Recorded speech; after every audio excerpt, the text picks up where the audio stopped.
வணக்கம். இன்னைக்கு my home my கிச்சனில் சப்பாத்திக்கு தொட்டுக்கிற மாதிரி முட்டை குழம்பு எப்படி செய்யுதுன்னு பார்க்கலாம். முட்டை குழம்பு செய்யறதுக்கு நான் 6 முட்டை எடுத்திருக்கேன். இந்த முட்டை பெரிய முட்டைனால 6 எடுத்திருக்கேன். சின்ன சைஸ் முட்டையாக இருந்துச்சுன்னா 8 முட்டை எடுத்துக்கோங்க. அப்போ வந்து முட்டை குழம்புக்கு சரியாக இருக்கும்.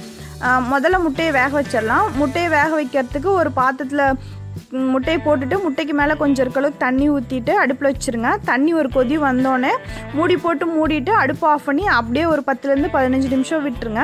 அந்த தண்ணி சூட்லேயே வந்து முட்டை நல்லா வெந்துடும். நல்லா வெந்ததுக்கப்புறம் ஓட்டை உரிச்சு எடுத்துக்கலாம். எடுத்ததுக்கு அப்புறமேட்டு முட்டைக்கு மேலே கீழே கொஞ்சம் விட்டுட்டு நடுவில் மட்டும் சம இடைவெளி விட்டு 4 கீரல் நீளமாக போட்டுக்கலாம்.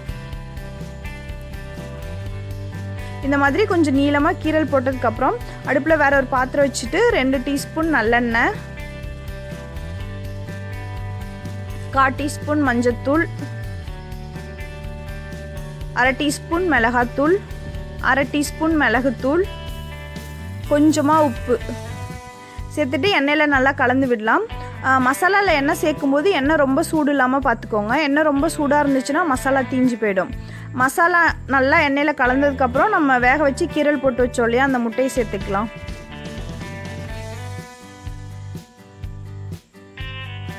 இந்த மாதிரி முட்டை மேலே மசாலாலாம் நல்லா ஒட்டினதுக்கப்புறம் ஒரு 2 நிமிஷம் அப்படியே விட்டுறலாம். அந்த இதில் வேகட்டும். 2 நிமிஷத்துக்கு அப்புறமேட்டு முட்டையை வந்து வேற ஒரு பாத்திரத்துக்கு மாற்றி வச்சிடலாம். வேற தட்டில் மாற்றி வச்சுட்டேன். இப்போ இது அப்படியே இருக்கட்டும். இப்போ அடுப்பில் வந்து வேற ஒரு பாத்திரம் வச்சுக்கலாம். வச்சுட்டு 4 டேபிள் ஸ்பூன் நல்லெண்ணெய்,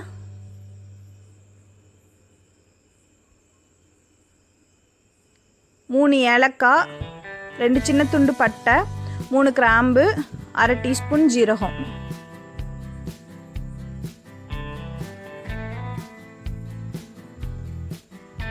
ஜீரகம் நல்லா பொரிஞ்சோடனே பொடி பொடியாக நறுக்குன 3 பெரிய வெங்காயம் சேர்த்துக்கலாம்.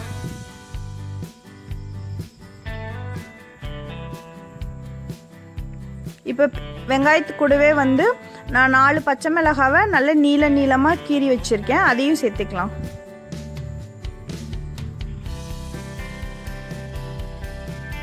வெங்காயம் இந்த மாதிரி நல்லா வணங்கி பொன்னிறமானதுக்கு அப்புறமேட்டு 2 டீஸ்பூன் இஞ்சி விழுது, 2 டீஸ்பூன் பூண்டு விழுது சேர்த்துக்கலாம்.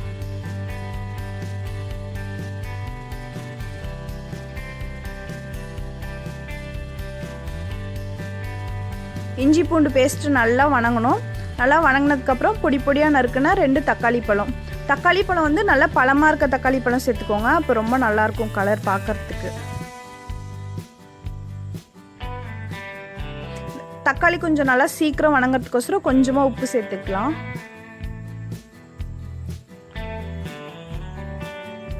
தக்காளி நல்லா வணங்கினோடனே 1/2 டீஸ்பூன் மஞ்சத்தூள், 3 டீஸ்பூன் மிளகாத்தூள், 2 டீஸ்பூன் கொத்தமல்லி தூள், 1 டீஸ்பூன் கரம் மசாலா, கொஞ்சமாக பொடி பொடியாக நறுக்குன கொத்தமல்லி எல்லாம் சேர்த்துக்கலாம். சேர்த்துட்டு நல்லா கலந்து விடலாம். மசாலா நல்லா வணங்கணும். மசாலா நல்லா வணங்கி பச்சை வாசலாம் போனதுக்கப்புறம் கிரேவிக்கு தேவையான அளவுக்கு தண்ணி சேர்த்துக்கலாம். இப்போ இது கொஞ்சம் நல்லா கொதிக்கணும். இது கொதிக்கிறதுக்குள்ளே நம்மளோட முட்டை குழம்புக்கு கூடுதல் சுவை தரத்துக்கோசரம் ஒரு மிக்சி ஜாரில் 1/2 மணி நேரம் தண்ணியில் ஊற வச்ச 7 முந்திரி பருப்பு,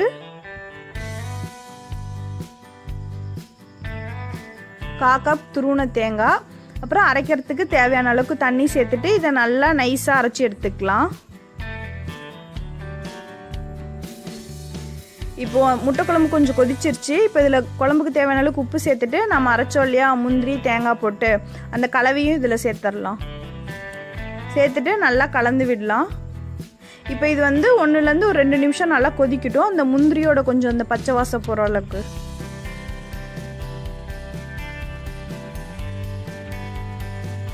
ரெண்டு நிமிஷம் நல்லா கொதிச்சதுக்கப்புறம் நம்ம மசாலாவில் பெரட்டி வச்ச முட்டையை உள்ளே சேர்த்துக்கலாம்.